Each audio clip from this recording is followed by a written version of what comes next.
Well, outside the world of equities, a lot of interest in what's happening with the U.S. consumer, because U.S. households are continuing to show weakness. The world is starting to look for growth elsewhere. If you can't count on American consumers, what can you count on? Where will the drivers of future demand be? Many looking outside the U.S. to those emerging markets. And David Lazenby is head of emerging market strategy at Batterymarch Financial. He joins us now live from Boston. Good morning to you, David. It used to be that the U.S. consumed, the rest of the world provided. Now you're saying that consuming is the way to bet outside the U.S. borders. Yeah, certainly consumption outside the U.S. borders is increasingly a driver of global growth. And I mean, to put it into context, emerging markets specifically are accounting now for about 36% of GDP growth globally. More directly to the consumption question, for the first time this year, the imports into BRIC economies, Brazil, Russia, India, China economies, will surpass that of the U.S. And perhaps more directly relevant, the incremental growth or the incremental household consumption into those same BRIC economies, which we use as a proxy for emerging markets, surpassed the U.S. for the first time ever in 2007, and in 2008 was actually double the level of U.S. incremental household consumption. So increasingly, the outside the U.S. and particularly the large emerging markets consumption growth is a driver for global economy growth. There has been so much talk about getting the Chinese consumers to spend rather than to save. You actually have a light position when it comes to Asia. Why are you not betting on China right now? Well, actually, it's interesting that we bet on China to a certain degree through exposure elsewhere. I mean, we certainly have exposure in China. One of our largest overweights, if not the largest overweight stocks in our portfolios right now, is a company called Tencent, which is a Chinese internet company which is involved in everything from portals to gaming to social networking. But a lot of the Chinese market actually drives the growth elsewhere in the world. So our exposure, our overweight exposure to materials, for example, in places like Brazil, Russia, and South Africa, is largely a bet on increasing or continuing Chinese growth, Chinese demand, Chinese infrastructure development.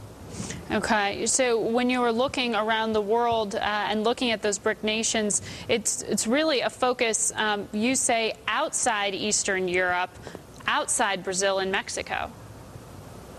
Yeah, right now our largest exposures in terms of a regional exposure are focused in places like Russia, Turkey.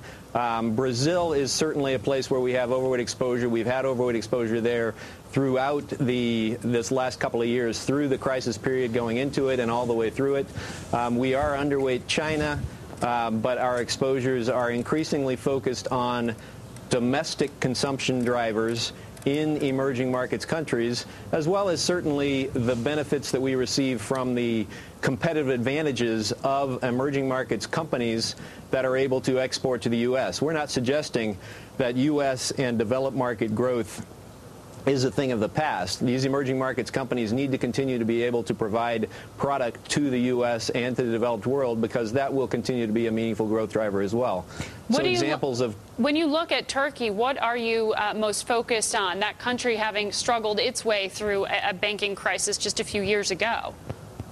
Yeah, actually, I mean, that's exactly where we're focused. Our exposure in Turkey is in the banking sector, with the exception of one company, which is an airline company, Türk Hava Yolları.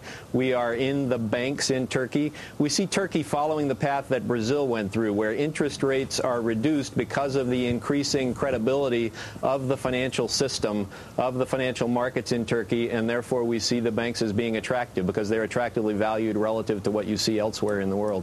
So you're not using Turkey as a way to tap into the emerging markets in Eastern Europe, which you actually are neutral on as a region. You're not using it as a way to tap into Russia. You are actually finding opportunities within Turkish borders itself. That's right. Directly Turkish economic exposure through the banks. All right. When you hear that China and some other emerging markets are looking to try to constrain oil demand, internally constrain some consumption, what are you looking for in terms of impact there? How much does that concern you? Well, certainly China and other emerging markets countries, as they develop, have been the marginal buyer of oil and other commodities, over the recent past and going back years now. So certainly that has an impact. It happens that actually we are relatively light in the energy sector as well right now versus the benchmark. Emerging markets, if you look at the benchmark, about 28% of it is in materials and energy. We're actually underweight energy, but we still like exposure to some other materials commodity sectors. You're underweight energy, but you still like Russia. We still like Russia. Actually, our exposure to Russia, we're sort of neutral, the energy stocks. Our largest overweight exposure to Russia is to the telecom. So again, a direct consumption play within its own domestic economy. Interesting. Thank you so much, David Lazenby at Batterymarch Financial, for drilling down into the real opportunities within those emerging markets, not just using them as commodity plays necessarily, but finding real consumption within those emerging market borders. Thank you so much.